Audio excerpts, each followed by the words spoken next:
This program has been approved for one IDCEC CEU. To receive credit for this program, please submit your full name, IDCEC number, program class code, and your summary essay to ceu@iida.org. The program class code is located alongside the title of this program on the IIDA Academy page.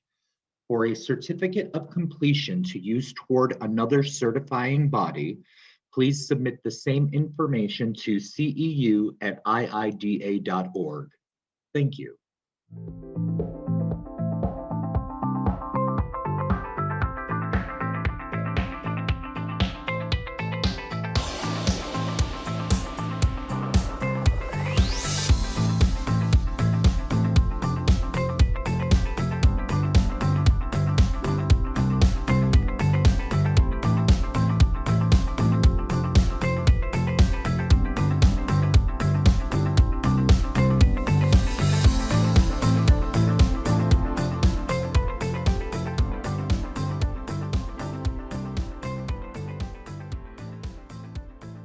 Well, welcome, IIDA members. We're really excited to be able to have this roundtable discussion with you all today.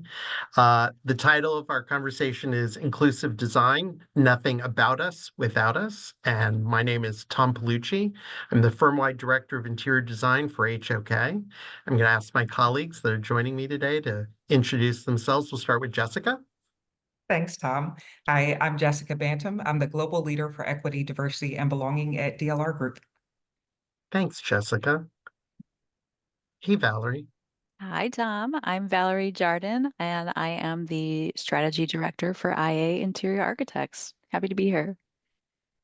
Thanks. I am too. This is going to be a really nice discussion. And so we've got a couple of questions prepared. We all have seen them. But the goal here is just for the three of us to have a little bit of an informal conversation around this topic. And so we're going to get started. So the first question, let's start out by defining design for diversity. Who are we talking about? And when we talk about design for diverse populations, and when do we talk about design for diverse populations? How do we as designers prioritize the needs of different populations? I think that's a lot, but why don't we just jump into it? Sure, I'll kick it off. So I will say that one thing we have to keep in mind about designing is that we ultimately design for everyone. We may have a particular client in mind, a particular customer group, but especially when we're designing any public space, we have no control over who's going to experience it. So we do have to design with that in mind. Now, that can sound very overwhelming, of course, because we're never going to be able to tailor every space to everybody. But the more that we kind of normalize this conversation about the fact that we are designing for diverse populations, I think that creates space for us to really consider what that means in that instance for that space, for that instance. But just overall, I think we could also benefit from kind of expanding our understanding of what we mean when we say diverse. Because I think in some contexts, when that term comes up, conversations can default to race and gender, which are significant, but they're not the whole of what we're talking about when we talk about diversity. There is ethnicity, there is religion, there is age, there is ability, there's sexual orientation, there's body size. There's just so many things that fall under this umbrella of what diverse is. So I think it's just good for us to just be mindful of that too. Mm-hmm. Yeah, I agree. In IA, we always talk about diversity through the lens of the person, the body, and the brain, right? The person being all of those things you just mentioned, Jessica, of what makes us who we are, what makes us tick, how do we, what are our belief systems and backgrounds that are all different. The body being more of the ability-based pieces and size and shape. And then, of course, the brain, knowing that there's so much to be said about just how we all mentally come to the table every day. So those are our three ways of reminding ourselves that diversity is far beyond just ethnicity and race. I agree. And I think what's interesting also is diversity you know, exists on a timeline in a very different way for different people for different reasons, right? Like, Mm-hmm. Jessica, you brought up just physical abilities, right? If someone unfortunately had an accident, right, and is healing, they're going to have a moment in time where space affects them in that moment differently than prior to or after. So it's really interesting to think through how for each of us, we will have some kind of experience in some way where where space will shape us, and those moments in time change over the course of our days, of our lives, really over everything. And I think that's also something that we have to be mindful of. Yeah. Absolutely. That one size fits all just doesn't work. And it's the truth now. I mean, we all, I think, grew up in design, trying to come up with a kit of parts that's going to solve some programmatic issue or problem. And my colleague Kay Sargent always likes to say one size misfits all, because it's true. You can't design one solution that's going to really, I think, make for good space for everyone in terms of how they need to use it. No, not, and it was actually interesting. I don't know if you all read, it wasn't even that long ago, about the design of the crash test dummy. I think this is always a perfect example, right? Tom, you're saying yes. I So read the it article. was based or built on the size of a typical male figure. And when they said they needed to make the female and child sizes, they just took the male and shrunk it straight down, but didn't take the time to adjust any of the measurements. And women were dying at excessively higher rates in car crashes than men were. And it was just within to the last 2 years that they actually made a crash test dummy with women's dimensions. And that's saving lives. So that's a perfect example of how one size does not fit all, It's really, really. even when you shrink it. I think also, because we're having this conversation and thinking through what it means to design for diverse populations, as designers, I feel like it's given us so much more freedom to actually be more creative and to actually come up with more solutions and different solutions. And frankly, it becomes, there's so much more possibility for thinking through this, because it's not a singular solution. It's not one, I do a lot of corporate work, so it's not like, oh, it's just going to be one, used to be 8x8 workstation. That's long gone. But now it's, no, we need a variety of choice in space, and people need to be able to move around and maybe choose the places they need to do their best work, because space affects us in different ways, and some of us need to concentrate and maybe be in a smaller, darker space because we operate better, and others might need to be in the mix and sitting with everybody and be loud and more boisterous. And that's okay, as long as we're all being cognizant of thinking through those options and educate our clients as to why choice really matters. Definitely. And I think those perspectives give us so many different data points to work with. Like that's the gift to a designer in my mind. Like we said, our superpower is our problem solving skills and capabilities. So the more information we have, the more creative solutions we can come up with too. So to me, it's a gift for what we do. I completely agree. I don't know, Valerie, are you seeing like how clients are responding in this time where we're at right now? There's a lot more asking about it, which has been a lovely evolution over the last few years, just seeing more people being interested in asking the questions and understanding how to approach it. Um, and being more thoughtful about the solutions they're putting in place.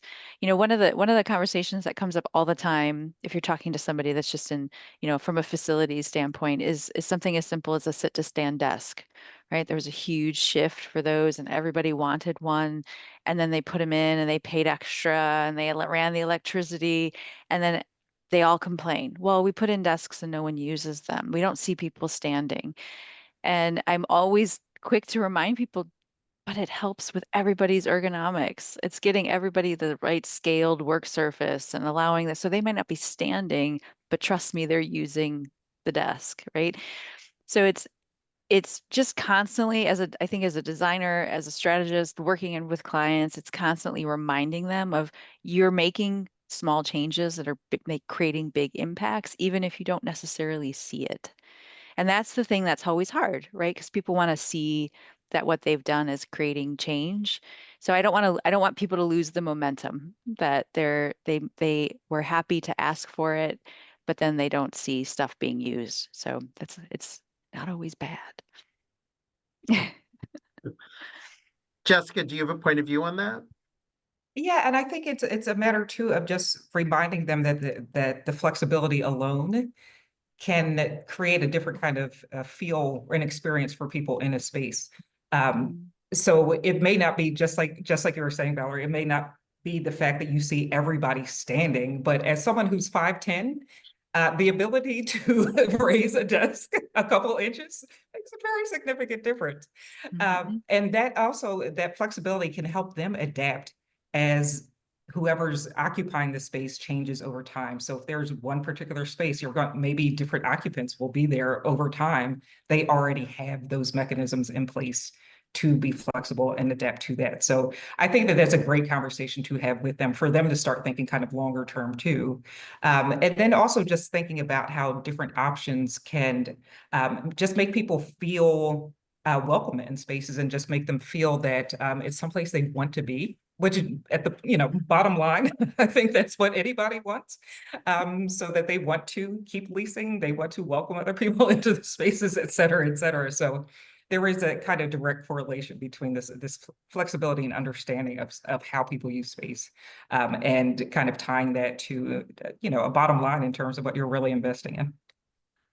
I think that's so important, right? I think you both picked on two things that I'm dealing. I think we're all dealing with our clients, right? So one is bottom line, like how do we demonstrate the value, Mhm. but also having to teach the client the value isn't seeing something, right? And that's the nuance, right?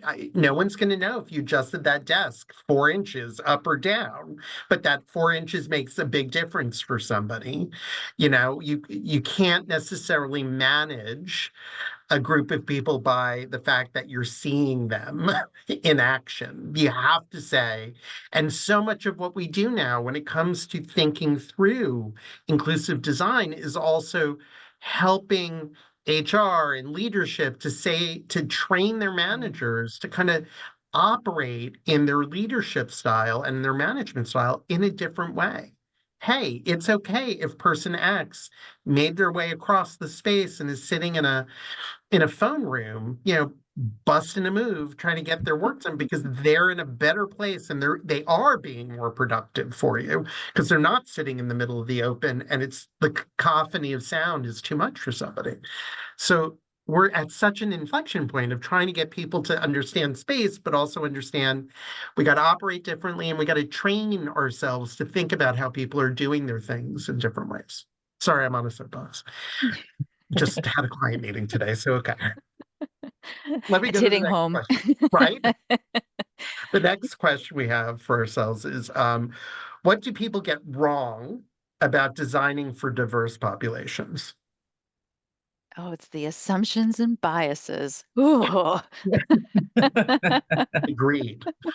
the two nasty words. And it's funny because, everybody has biases, of course, and they're not, as they say, they're not actually bad to have a bias. It's how you react or move forward with those biases in your head. So you might think something, but as long as you're not putting that, allowing that to guide your decisions in life, that's the thing that you want to make sure you're combating. So recognizing that we all have biases, understanding how you can get around them, finding ways to understand people better. I think that's something that we can all do better, especially our clients.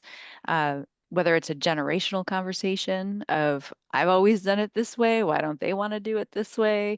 Or it's a disability conversation going back to universal design and you're making something better for what you might think is one person, but reality makes it better for everybody.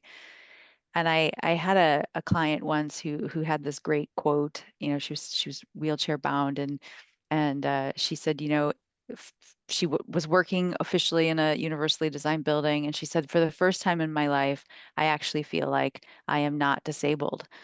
And she goes, it made me realize that people are not disabled; it's buildings that are. And that was a really profound statement to hear, that we really have the ability to make people feel like they belong, that it's comfortable, they don't have to ask for accommodations. And yet we still let our assumptions and biases get in the way. It's going to cost too much. Not everybody needs it, whatever they are. Yep. And so we're not doing it. So I that's what we definitely get wrong. agree. And the word bias, just, Yeah. it's so funny because everyone cringes, and yet we all have biases because we've all lived a life. And the thing really is about just disrupting the biases. So in that moment where you're automatically making some assumptions based on very little information, to just, pause and say, what do I know to be true? Because quite honestly, if you've just met somebody, yes, your mind probably did already create a narrative about them. But if you can pause and just, remind yourself, like, let me just engage with them. Let me learn. Let me be curious. I think curiosity is another one of the best gifts that designers can have. Is just, and that goes to this idea of just not feeling like we always have the answers, not feeling like we have to always have the answers to even, design inclusively. I think the key ingredient to designing inclusively is to have that curiosity and to make space for people to tell you how they want to be included and what would make them feel included, instead of us coming in like, oh, well, I've worked with this type of population before, or I've worked with a similar community in the past, so I know what to do. That's not what this is about. You may have some prior knowledge that may be helpful, give you a little context, but that group is not this group. This group is not that group. So I think that sometimes that is something that we can kind of get wrong too, is feeling like, oh, well, we did it before. We've got it figured out. We just have to go into each engagement with each group willing to learn and find out what's important to them too. What's interesting, Jessica, when you're saying that, there was a lot of research just as post-COVID, right? The five big personality traits and how impacted globally everyone was. It doesn't matter race, gender, age. Those five personality traits were greatly impacted. We were all actually shifted. They said it was about a 10-year, what we would experience and change over our personalities in 10 years was done within that few years of COVID. And that has had a long lasting impact on us and the world globally, society, that I don't think we yet understand. So even that basic statement of we did it this way before doesn't mean that that will ever work again. And it's really fascinating. We are definitely at an interesting inflection point, like you were saying, Tom. We're at a renaissance with the way we're doing things, and I appreciate the questions and the dialogue because it's anything we can do to raise awareness and keep talking about this stuff is really needed. I agree. I think the thing that I take from both of you that I'm really enjoying this conversation is I think we also have to recognize it's not our job as a singular designer to either come up with the solutions, because I really do think it takes a group effort on the client side, but also on our side. I think making sure we've got variety of thought and different ideas and different viewpoints and other people to remind you of your own bias or vice versa, that's where I think the richness is going to come through from just being able to create these solutions. We didn't grow up that way. we grew up with like the designers, the all-knowing, the all-being, the person coming in to create the solution, solve the problem, create, do something aesthetically marvelous and move on. And no, I think the approach has to be completely different. I think some of us have to help bring a group of people together and then make space for them to be coming up with different ideas, challenging one another, because I think that's how we're going to solve for some of these things that we're talking about around designing for diverse populations, so that we kind of break it down. That is a great point, Tom, too. And that speaks to the value of our efforts around bringing more diversity even into the profession. That is because the more lived experiences, meaning the way people of marginalized backgrounds experience the world, the more of that firsthand experience we can bring into the design process itself, the better. Just to your point, because it brings in those perspectives, it makes sure that they're not an afterthought. It makes, it ensures that it's not just something that's captured in a focus group up front and in post-occupancy evaluations after the fact. And it also creates this opportunity for people who identify similarly to the communities and the customers that we're serving, for them not to always have to explain themselves over and over and over again, or to feel like they're starting from scratch or even justifying their way of existing, because there's somebody on the other side of the table who can relate in some way. And even that creates a sense of safety to even share what's really, really meaningful to them. And that's how we get to really impactful inclusive design. Yes. That's a really good point, Jessica. Right? Being able to look around the room and be able to say, ooh, I know you. I can see where you're coming from. I've walked that path, right?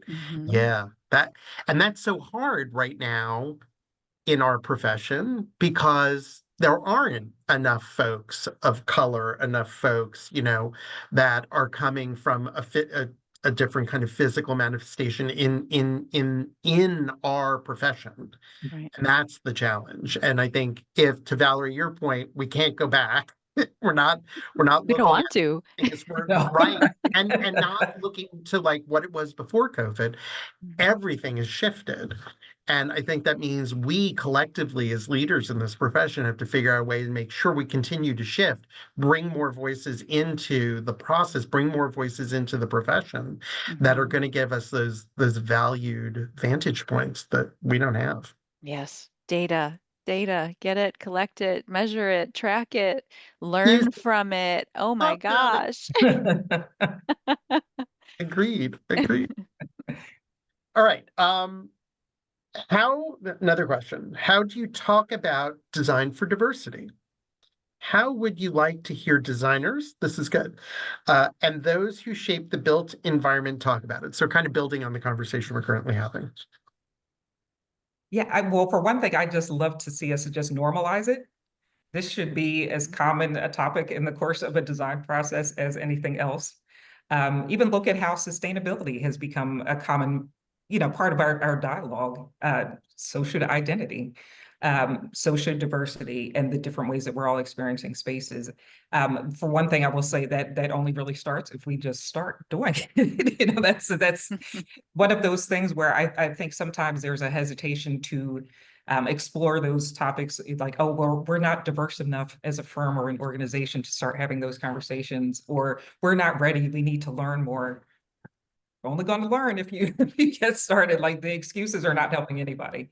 And the more we normalize even just creating the space, not saying we're going to get it perfect off the bat, mind you. I mean, we're all going to stumble a little bit, or along the way. I say I have been a DEI professional for years, and I've said in many spaces, I'm going to step in it from time to time. Like, it's just still a part of what this is. We're engaging in very new kind of dialogue. But the thing is for us to give each other grace and to help work through those moments, and to just help learning, help each other learn. And by doing that, we learn how to address it when it comes up the next time. And we set that example. We model even correcting or being corrected. And we model being the bold person in the room to bring up oftentimes the elephant in the room that everybody is ignoring because it makes people uncomfortable anyway. So, I just feel like there's just great opportunity for us to just think more broadly, just from that standpoint. But then also there are, there are models we can put in place. There's structures and systems that we can put in place to make sure that this is integrated into our design process. That's not, it's not completely revolutionary. I don't think it's something that cannot be done or has never been done before. I think we just have to consciously do that.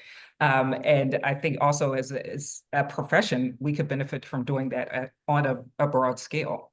That is what normalizing really, is about. It can't just be done in pockets. It can't just be this one team in your firm or this one firm in the industry. It needs to be something that we can kind of collectively just move forward with. And there are ways to do that. I mean, there are models out there. I wrote a book called Design for Identity, where I specifically talk about having the conversation about identity in the design process. Nothing super elaborate, nothing super academic. It's really about, at different phases throughout the process we're all familiar with, how do we make sure we address identity, and that even, going back to that whole point of making sure it's not just a topic at the very beginning and at the very end of a project. How do we go from, the initial engagement with customers to developing a concept, and then, I don't know, going back and validating what our concept is with them, before we dive too deep into the actual design. Those are basic kind of concepts that I think are easy enough to embrace and easy enough to normalize as well. Oh, yes. So true, so true. We've been busy with that. So as director of strategy, and I'm sure anybody who's ever worked in strategy and design, there, as much as we try to be connected, there still always ends up being some gap level as information and data gets passed along. And, whether it's time constraints or just 200-page documents of data, whatever it is, right? There's loss in translation. And so a big thing that I had taken on when I took over this role was to create that language for us. And so we've developed what we call the harmonic principles. There's 9 of them. They touch on everything we're talking about here today, plus more, getting into even just the idea of how do you create equitable beauty for people so that they feel that they're welcome in the space, that they're not offended by something that they're seeing in a texture and a pattern and that they feel that they are worthy enough to experience that space that's been provided to them.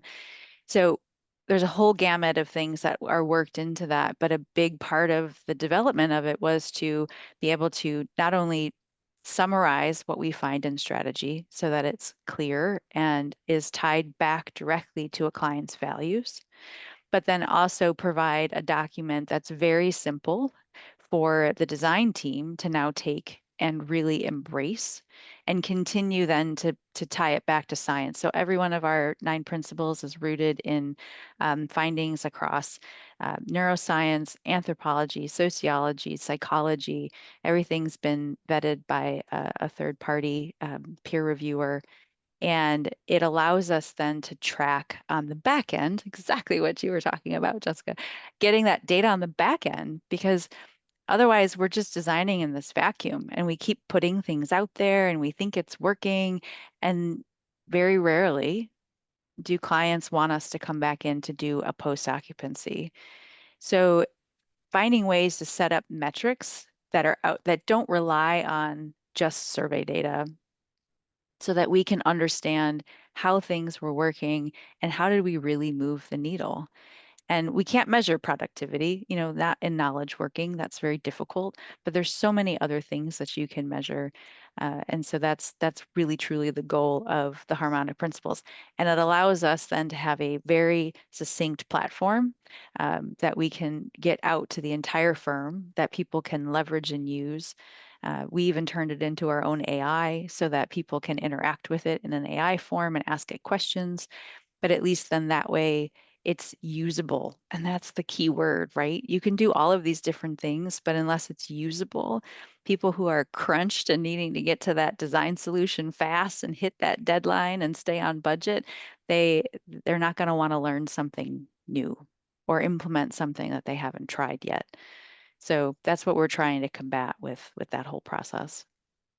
That's great.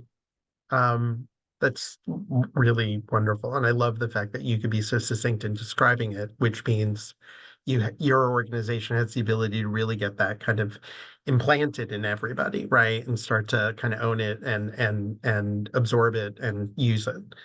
So kudos to IA for that.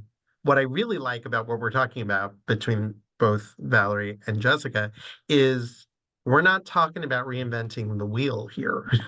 It's actually the stuff we're already doing. So we're not saying to a client, we're going to charge you more.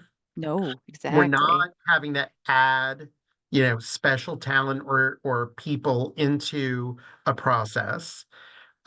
One thing I think that is the hardest thing that we all have to do is how do we get the client to reflect back on this, right? So I think we can come in ready to go and have all the right, people and concepts and thought starters. And then if we're just talking a bunch of folks on the other side that are, I'm just going to call myself out, bunch of middle-aged white guys just sitting on the other side, you're like, okay, this is going to go nowhere, and this doesn't look right over here. So I find the challenge we're having right now is that initial start of the project, be like, who's really our client, and how are we ensuring we're getting the right mix of voices on your side, and that, Jessica, to the point you made, that they feel empowered and comfortable to share and be a part of this process, because everything, Valerie, that you just described, which is really awesome, it's a two-way street. We need a dance, right? with Right, the 100%. on the other side. And so I think that is the hardest and most compelling thing to do, is like how to get the client engaged in the way we're talking about and making sure they're reflecting themselves the way we need in order to be successful. Does that make sense? It does. I always start with their values. I That's kind of the core of where our principles begin. But it was that's a starting point, because if they're not embodying their values, there's already a disconnect that we can touch on and get them to at least listen a little bit more. Um, so that usually is pretty successful in getting the conversation started. But you're right. I mean, it does take a little bit of work. Sometimes it's a little bit of a challenge and a little bit of a push of who else can we bring to the table? Did we speak to everybody? But it's also making sure that if you can't get everyone in the room, then you at least get everybody a survey, or you at least get everybody some other type of communication vehicle mechanism to allow them to interact with us, so that we don't have to promise them that everything they say is going to be implemented, but we at least want to hear everybody's voice. And that's all we can do, is just keep, talking to clients, proving that there's value behind bringing different voices to the table. They do see it. A lot of them do see that there is value in hearing, more than one group talk. But, again, timelines can work against you. Yeah, and I think that point too goes to how important it is to bake this into even our proposals in the very beginning, like just to Yes. say, this isn't something we're tacking on, this is how we work. Mhm. It is important not for us just to build that client relationship, but to build the end user and customer relationship too. But also making that point even upfront about how that brings about the value to the client. And it's interesting because I'm in these spaces, a lot of spaces with other DI practitioners where there's this debate about whether we touch the business case. And I think in all of our hearts, no one wants to have to equate this to numbers and an ROI.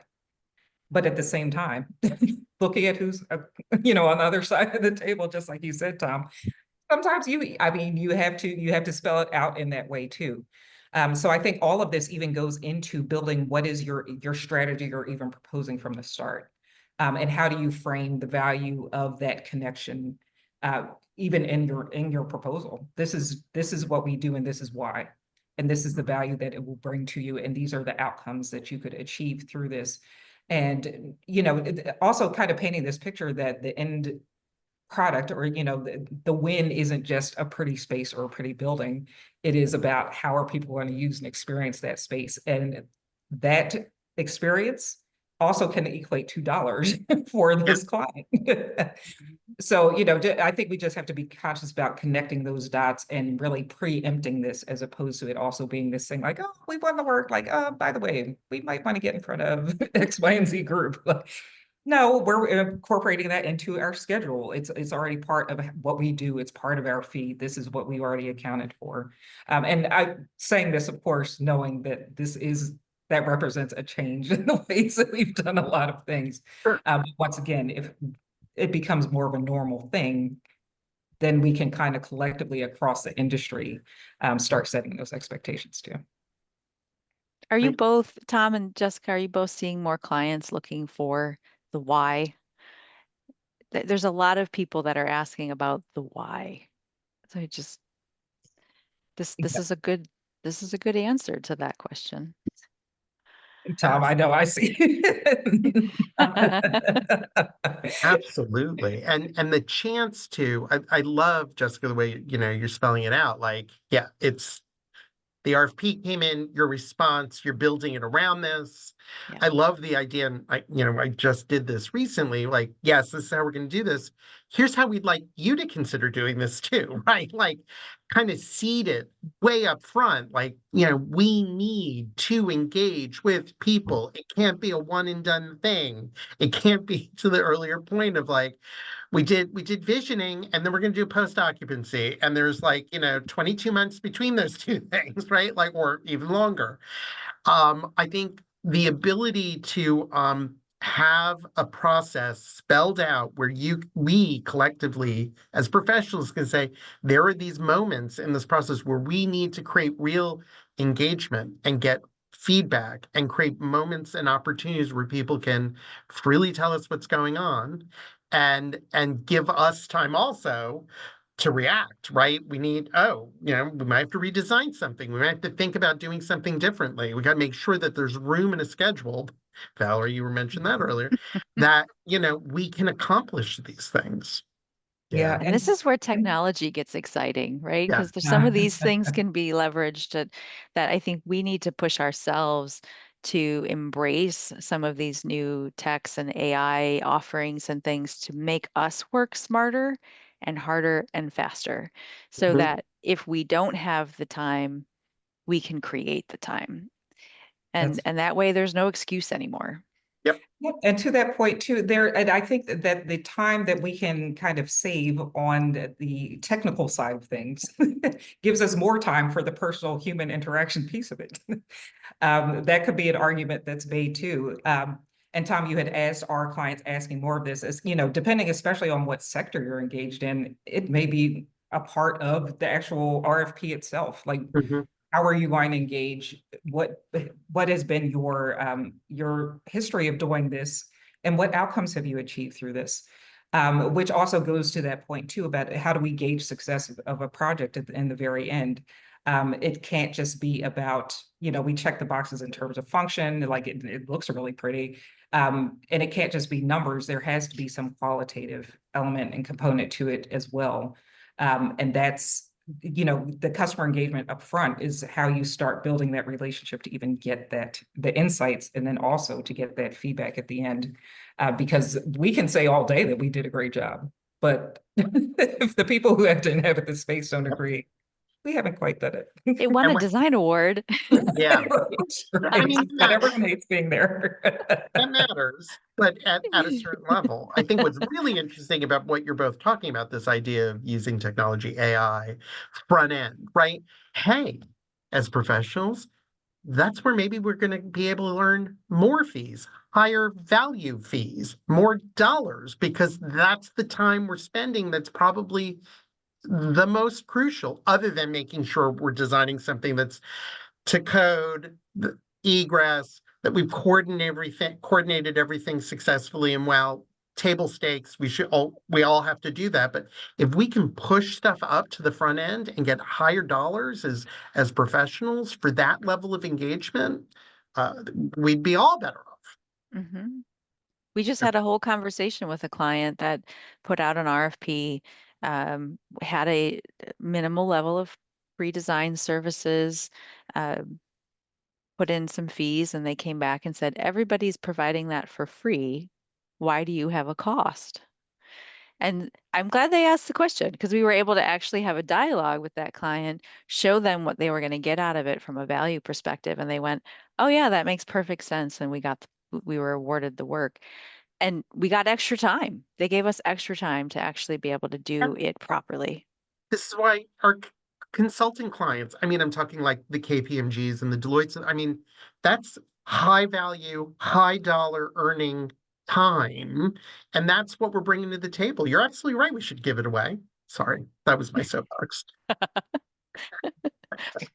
All right, I Definitely have don't another give it question. away. I know, you can't give it away. It is a lot of time and there's a lot of passion It's a lot behind of it. brain But power. yes, absolutely. But there's a lot of value to it. So, Yes, it is our value. mhm. So creating place, not just space, is also about creating welcome. I love that. Let's talk about the emotional comfort aspect of design for diversity. Oh, this is nice. Mhm. Yeah. Jessica, what do you think? Yeah, I think this is one of the outcomes that we should be striving towards. This should be one of the markers of success for any project. Do people feel welcome in a space? Can they walk in and feel that it was crafted somehow with them in mind? And at a very, very bare minimum, that it's not doing harm to them, whether that's physically, mentally, emotionally, et cetera.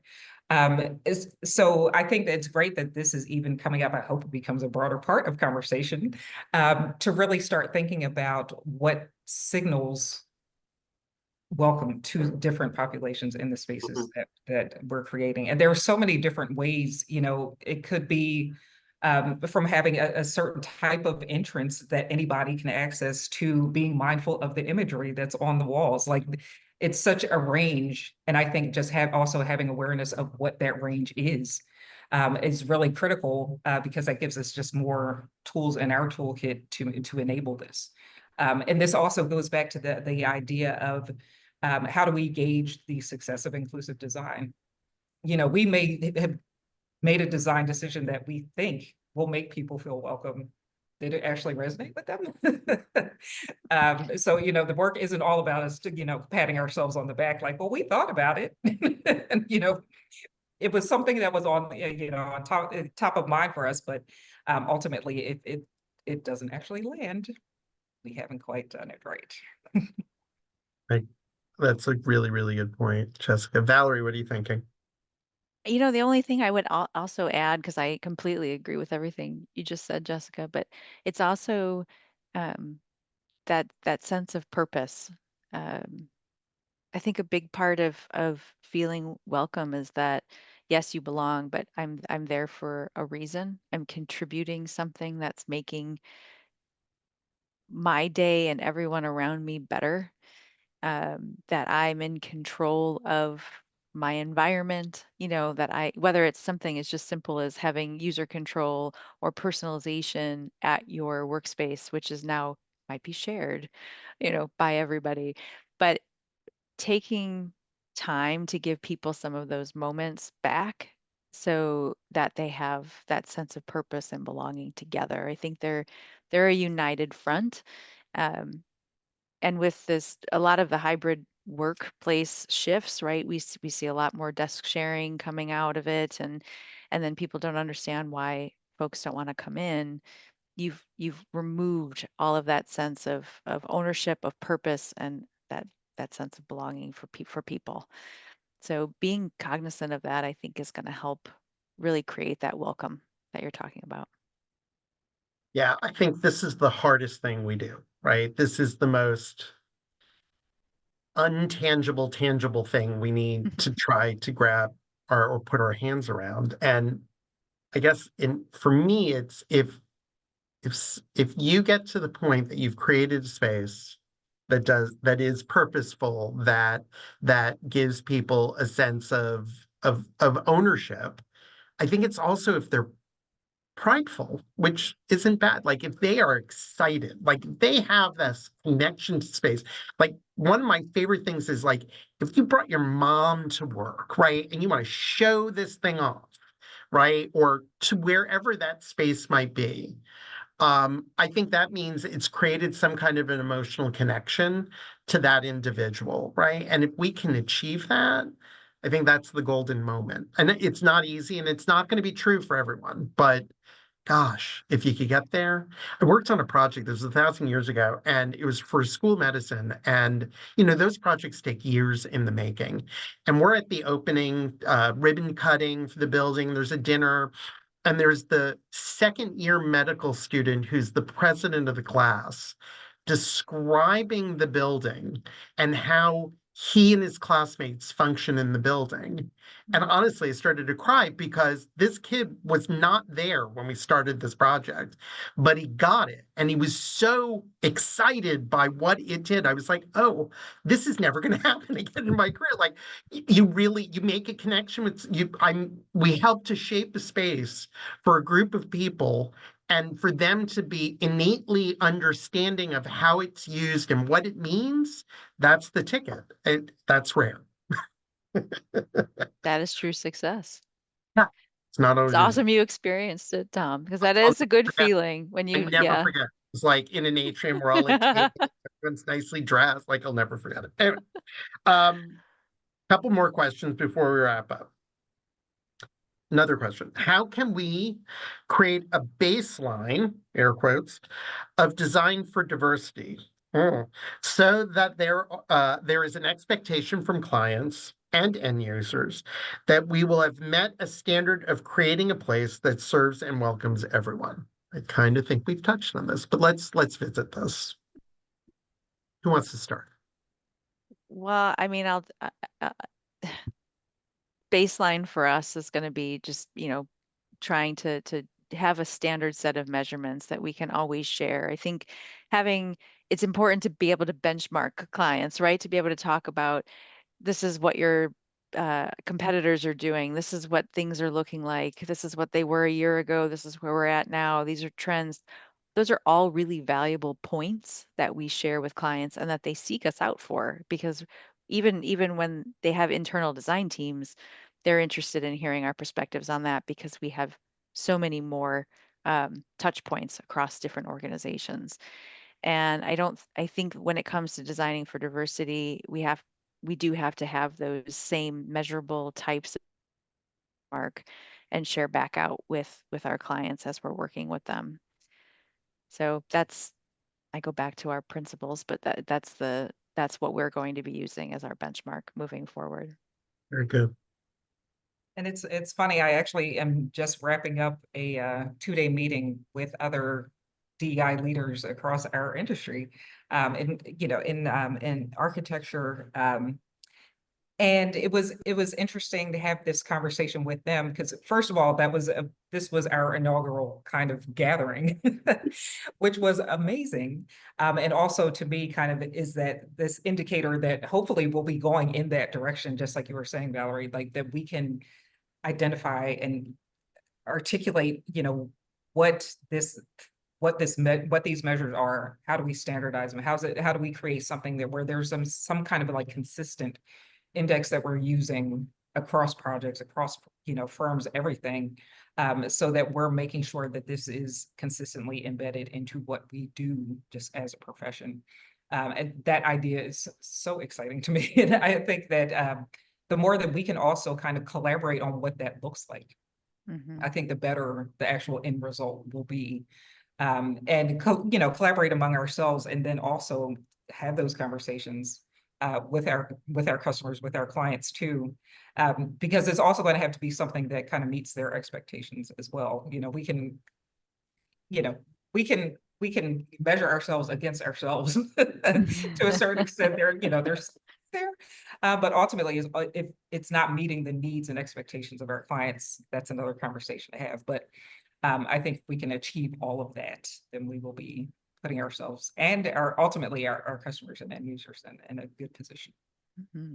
We need a diversity code. Definitely.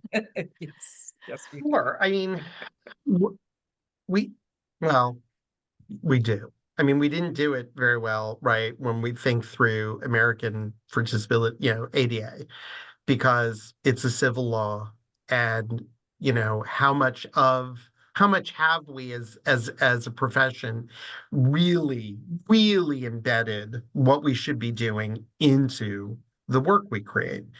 Yeah, we know it, we understand it, but I think we do the bare minimum because there's a law out there. So is it a code? Is it something, is it something else? I think it needs to be measured, but it also goes back to the start of our conversation. Our profession has to be more diverse. So that means we have to get back into the schools and start making sure we're getting more and different people into this profession that will help to drive this level of change. So I feel like it's the big stuff and it's the stuff right in front of us all at the same time. Totally agree. Getting into the schools is critical, and as far back as, we can go. The further back we can go, the better.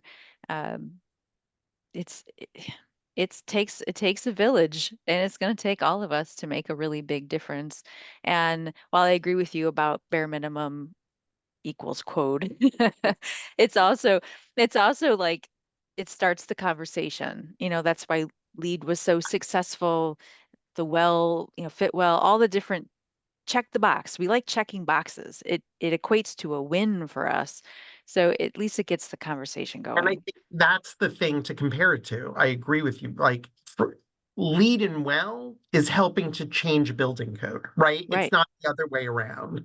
So you're right. I think if we could figure out a way that there's a lead or a well way in which we're measuring or tracking or right, does that then help to make sure that other elements that surround our profession, like building codes, also start or city planning codes or all those other things that shape the built environment? Hmm. Oh, that's interesting. That would be like, or to see like how does well really you know pull this in and make it top of mind? How does lead pull all of this in and make it top of mind?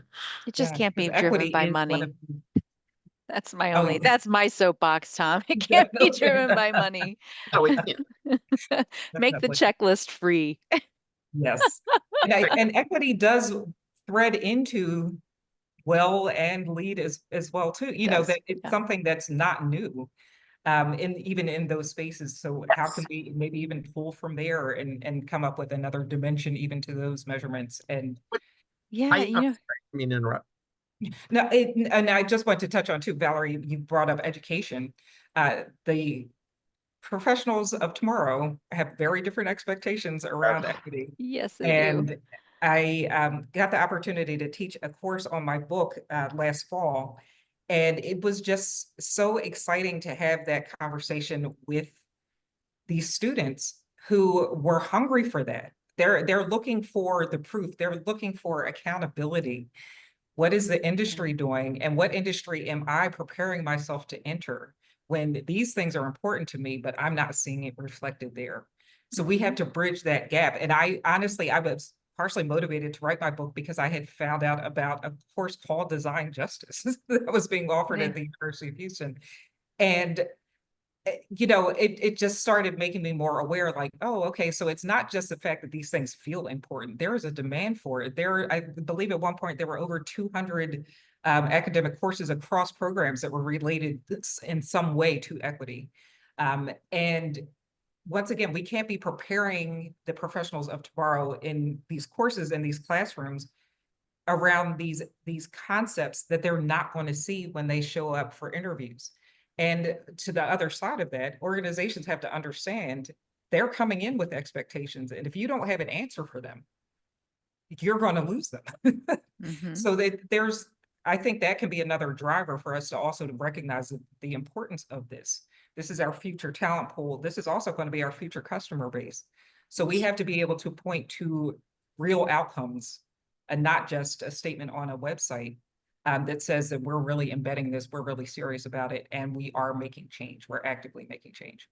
Well, and that's how you get your attention, because that talent pool is shrinking. Yes. And we have got to stay competitive if you want to get good talent. And that's that, if that's the driver, that's the driver. Even if it's selfish, if it makes good positive change, we're heading in the right direction. So So as we're going to wrap up, there's just one more question. Lastly, what are you seeing in your world that intrigues or excites you when it comes to design for diversity? Where are we headed? What does your preferred future look like? So I have a wild one because I'm always tracking macro signals, what's going on in the world, trying to find the headlines that aren't the big headlines. And in the science and technology realm, there's always a lot going on. One of the ones that I thought was so cool and just really ties into diversity and just again future opportunity was the technology that you could actually speak to somebody via their brain waves. Blew my mind that somebody who could not ever verbalize a thought was now being able to communicate that way. And when you think about what the potential of the future workplace or environments could look like if you had the ability to talk to people in these different ways, um, I I don't know, it just got my mind going in a whole bunch of different directions. I feel like that's so intriguing, that's so exciting to imagine how design can change when you say that we've taken the barriers down to any type of person, that they can now sit next to you and be your coworker and actually be a, very impactful contributor to your organization. And it may have been somebody we overlooked completely before because we just couldn't communicate with them.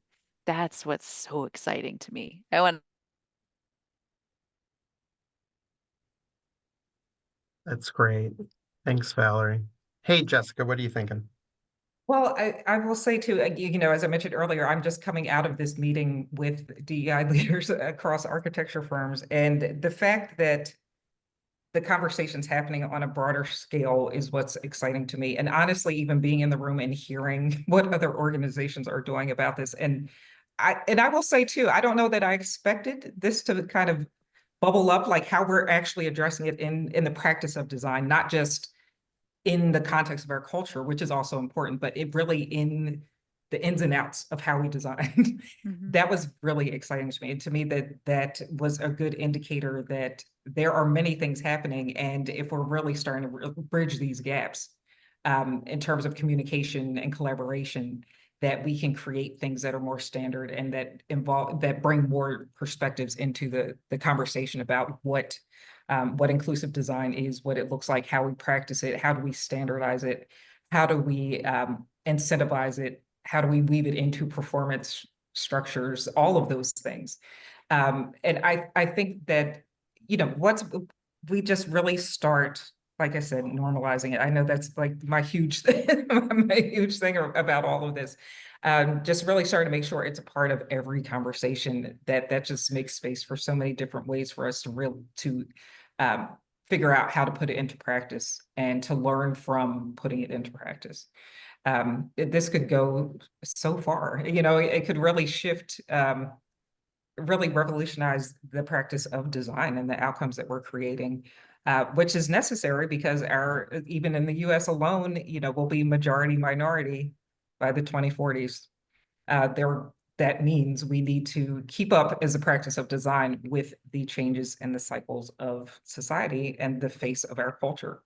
And to me, that brings about this space for like just so many more creative solutions and so many opportunities to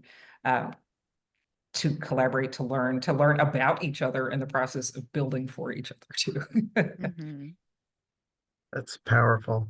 For me, I feel very hopeful and optimistic. I feel like we're having these conversations. I feel like the veil is coming down. We're all trying hard to be as direct or honest and vulnerable as we're tackling issues that, I certainly didn't see being tackled when I started in this profession. And I think through that lens, also taking into consideration climate change and the impact of the environment or the climate on our built environment, as well as thinking about the occupants we're talking about, this diverse and wonderful population of human beings that exist, it's all kind of converging, and all of these things are interrelated, and they all have to be addressed, and they all have to be addressed at the same time, which is daunting on some level, but also I think it's really optimistic because we're finally seeing that all these things are in alignment, and now we just have to push it forward. And Jessica, we have to do this with the folks that are standing right back there that are getting ready to take over, right? Like, give them the reins. We need their help. They've got ideas that we need. And I think as more senior members of this profession, got to make space so that they can do it. And we can just give them the guidance or the mentorship to how to talk to clients and how to do the perfunctory things that we have to do as a business, so that they can be creative and solve some of these big issues that are in front of us. So it's kind of exciting that we have this alignment. I just hope we really push forward and get it done. Mm-hmm. Our value add is as senior leaders when we say, well, we used to always do it this way. The rest of the sentence needs to be, so don't do that. Right? I'll tell you how I did it poorly. Right. Right. One way. Own it. Let's own it because we have Yeah, to make we it have better to. that way. We only have one planet. We only have one collective of people. We need to honor all that. And it's an interesting time. And what do we want our legacy to be? Yeah. I don't want it to be a dumpster fire. Like, At least a smaller dumpster fire would be nice. let's see what happens. Okay. I think that kind of closes it out. So thank you so much. This was a lovely dialogue. I hope you all Yeah. got a lot out of it. It was Definitely. wonderful talking to you both. Yes. Thanks for Thank sharing you. your perspectives. Tom, great job leading us. Oh, well, it was a group effort. I'm happy we kind of batted it back and forth. So thank you.